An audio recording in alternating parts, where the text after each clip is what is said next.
can't believe it, guys. I just busted my motherboard.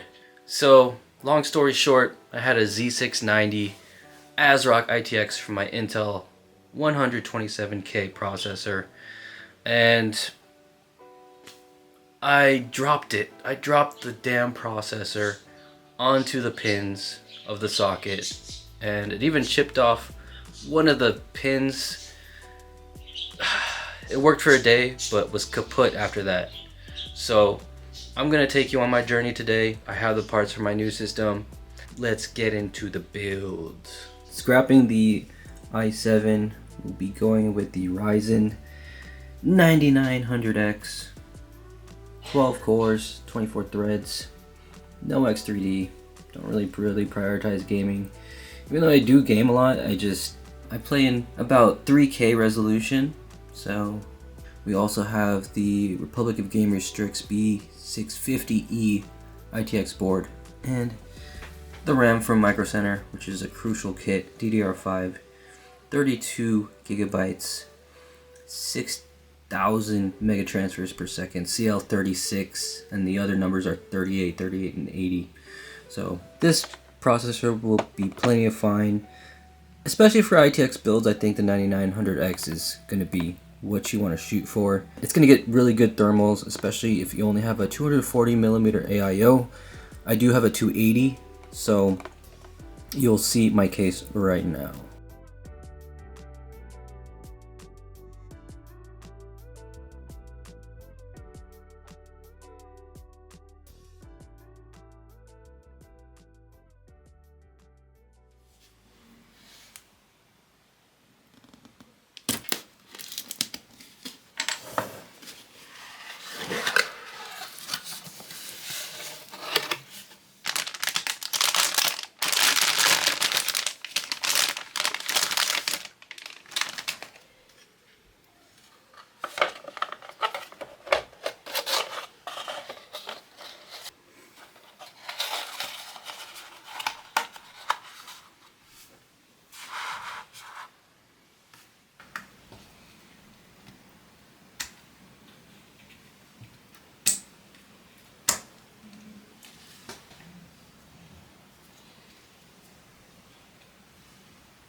Alright, so I'm pretty happy with how the Meshroom build turned out, especially given that I was putting a hotter processor, the 9900X, into it. Again, thank you for Micro Center for providing some of the best priced bundles in America. So pretty happy with that, pretty happy I live close to one.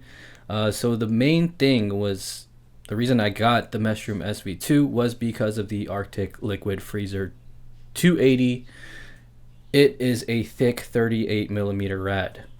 I also paired it with my Thermaltake Tough Fans 14 Pro, and these are really high performing fans that do get loud under max RPM, but they actually stay quiet when they're around under 1000 RPM. So I'm happy with that as well. So make sure to install the rad with the fans, the 25mm thick fans, because if you have 27mm thick fans, it gets pretty tight and I don't think it could fit. I configured my rad to be intake, so it's pulling fresh air through the front and through to the components, so that will harm your GPU thermals. Now with the CPU thermals, they're actually pretty good. I got no higher than 71 degrees Celsius with the Ryzen 9900X. This is with Precision Boost Overdrive enabled and CCD0 undervolted to -20 millivolts and CCD1 undervolted to -15. I tried other values, it was not stable. Guys, if you are looking for another cooler, I did do testing with the PureLoop 3 280 that recently came out. That goes toe to toe with Arctic Liquid Freezer, so I can recommend that one. Okay, so back to GPU thermals. When I was playing Jedi Survivor, which is the benchmark that I use for testing GPU thermals, I was getting up to 72 degrees Celsius playing 4K on medium settings. Now the fans were ramping up, and I wasn't really liking the fan noise of this PNY 4070 Ti Super, so it's bearable, but you could definitely still hear it. Now this is the bane of ITX sandwich style cases, is there's not much air that's allowed to get through the GPU and through the case out to the back or the top. Regardless, if I did try putting a top fan in this Meshroom, didn't really help thermals too much, maybe like 0.5 degrees. But you know, with the design of the Meshroom, it allows hot air to just seep out. If you do have a RTX 5000 series graphics cards, they do run cooler, and I believe this ITX case can handle these cards. So anyone with older generation cards, you know, 4000 series, 3000 series, I can't recommend the Meshroom for if you want a silent build. Spoiler alert, I do have the H3 Flow that I'm really happy with. In the future, you guys will see the review, so don't forget to subscribe and like for that. Overall, I'm still pretty happy with the Meshroom in 2026 because it allows you to save a lot of space on your desk, have a small form factor ITX case, and it gets really good thermals for what it is, a sandwich style vertical case. I have the IKEA Alex drawer that my ITX case sits on, and it pretty much only reaches half that depth. So for those of you that do have IKEA desks, you'll be happy with this for sure. Well, that's it guys. Next video I'll be reviewing the H3 Flow and also the Fractal Era 2 that I'm pretty happy about. So don't forget to like and subscribe. I'll see you guys in the next video. Sorry about the birds. Bye.